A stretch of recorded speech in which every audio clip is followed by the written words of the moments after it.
And so I think you saw that a little bit more with WI than with Mancini, and that might be why he got the decision. WI has a more measured pace. Fight 12, our final fight on this card. Last but not least. This card flew by. Oh my God. I cannot believe this is the last card. This is the last fight. Wow. Coming to the ring first. You see her there. Busy Lizzie Ring.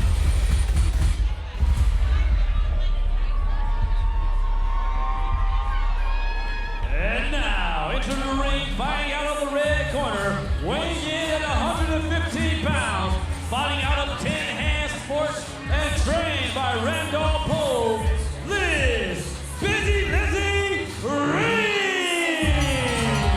And here comes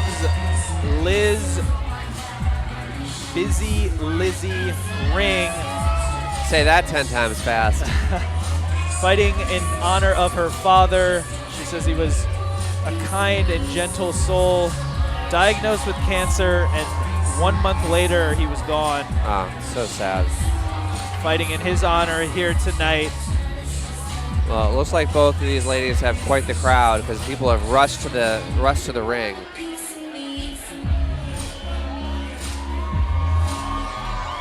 And it's stories like that why make these opportunities, moments so special and important for people fighting for things like that. I mean, yeah, of course. Incredible stories and tragic stories as well, but raising money for these causes to help other people, I mean, it's incredible.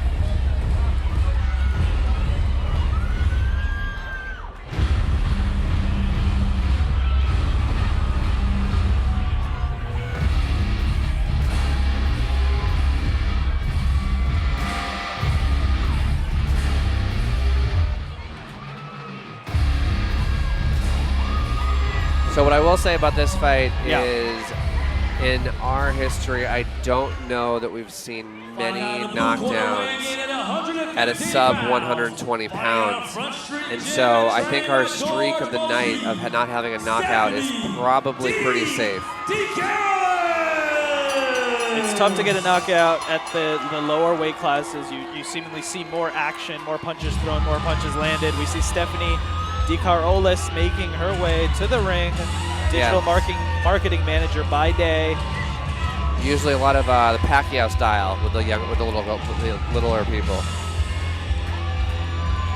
You don't see that anymore, do you, in the pros? You don't see that like Pacquiao style from like the early 2000s where it was like 1,000 punches in a fight. You don't really see that. It's just a very tough style to have because you have to have insane conditioning. Insane. And that's a testament to Pacquiao's his training, his diet, everything.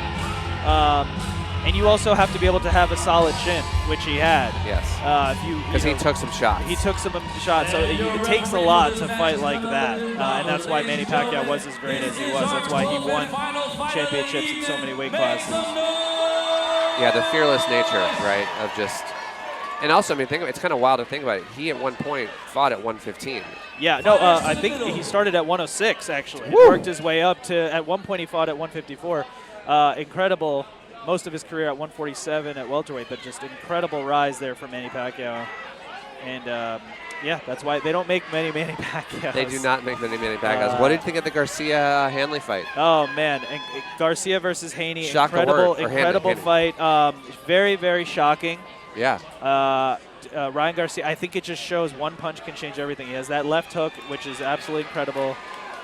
And Devin Haney, never been hurt, never been dropped before, so incredible performance. That's why we love this sport. When this sport hits, nothing better.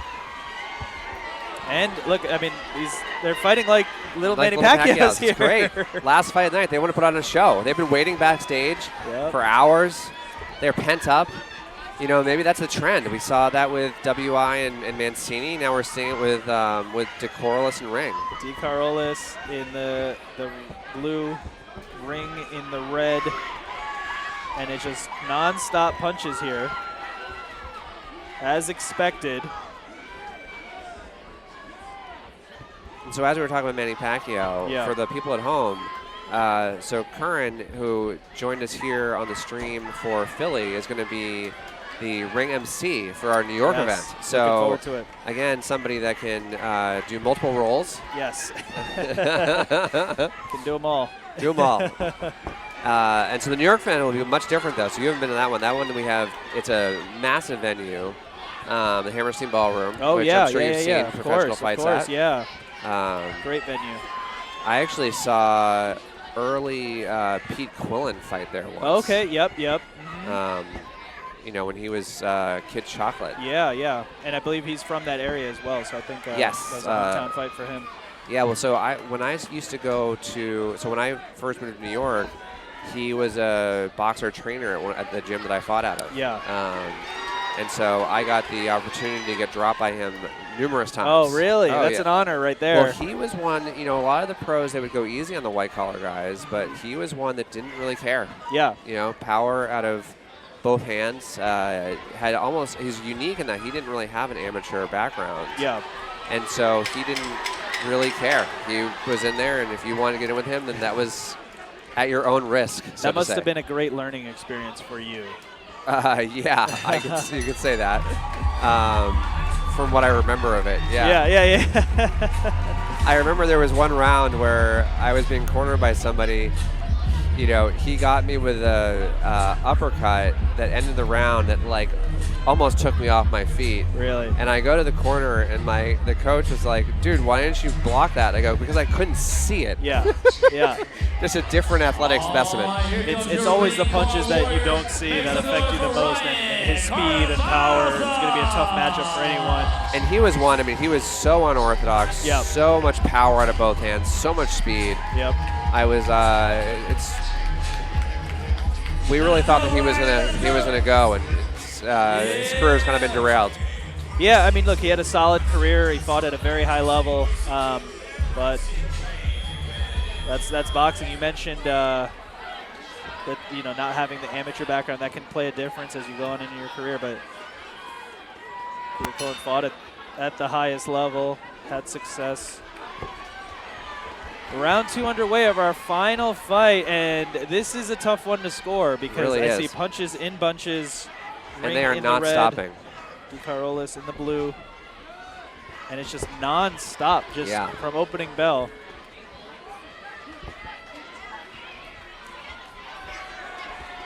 Wow. I'm actually kind of happy we didn't start off the night with this fight because I don't know. I think that we might have set a different tone for the rest of the fights. Very even matchup.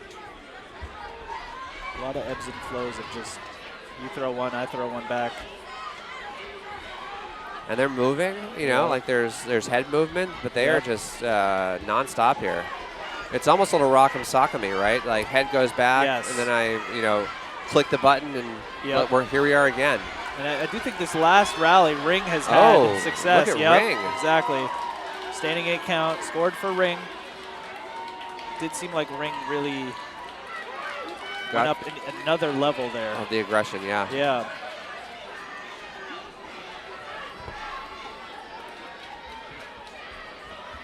Let's see what DeCarolis can come back with. Yeah, absolutely.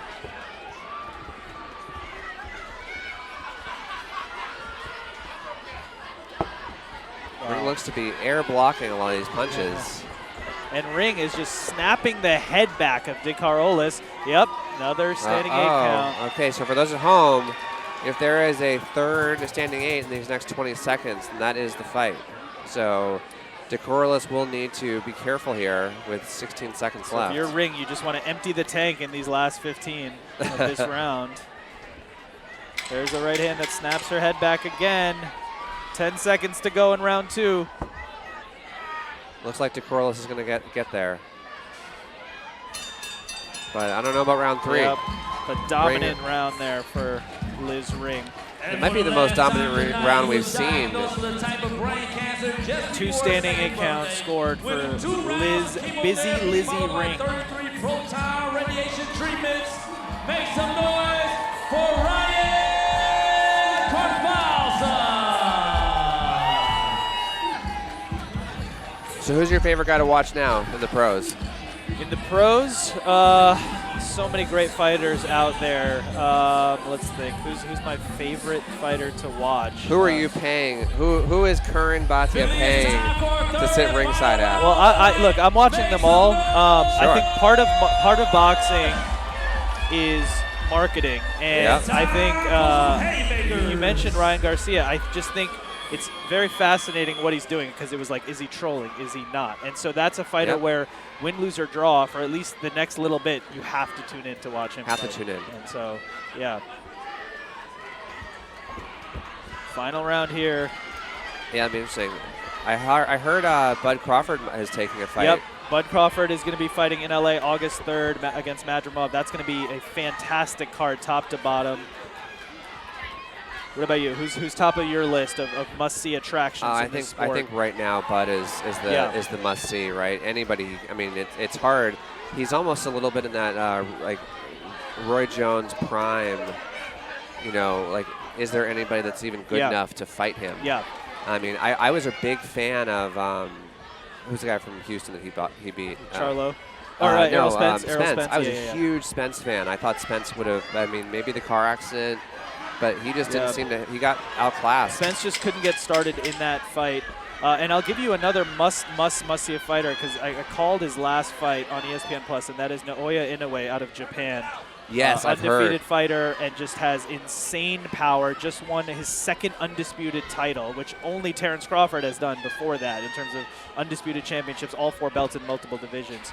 And Inoue is fighting against Luis Neri on May 6th, so that's coming up. Oh, that's going to be fun. Yeah, it's going to be a great fight. Is that in Japan? In Japan. So okay.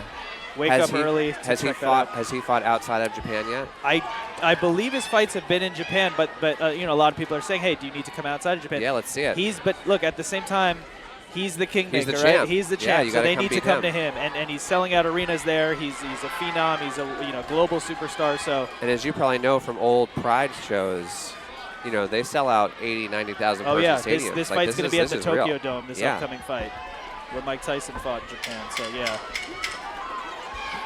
10 seconds to go in this one. Good for DeCarolis to stay in it. Yeah, absolutely. Because Ring has continued to do it, but I thought DeCarolis, that was a pretty even round. Yeah, I think Ring did had enough a there little at the bit. end, yep, but closer than round 2. Great card, top to bottom, a lot of action. A lot of money raised for a great cause. Well, thank you so much, Curran. This has been so much fun. It's been a pleasure. And yeah, we'll wait for this this decision. But thank you all for everyone out there who bought the stream, who has been following your fighters. I know a lot of them, you know, a lot of you will probably live in different areas. So thank you for supporting their fighters, supporting us, supporting Haymakers. And if you're somebody who's watching in a city that we have an event in and you're interested, reach out. We'd love to have you on there. And that was the question. If someone wants to get involved, yeah. So you know, you can find us on social, on Instagram at Haymakers4Hope. That's our most active social media. On our website, Haymakers4Hope FOR.org. You can sign up to be, if you're interested in fighting. You can reach out to us at info@Haymakers4Hope.org. So lots of ways. Congrats, Liz. Great job, both of you. Congratulations to Liz Ring.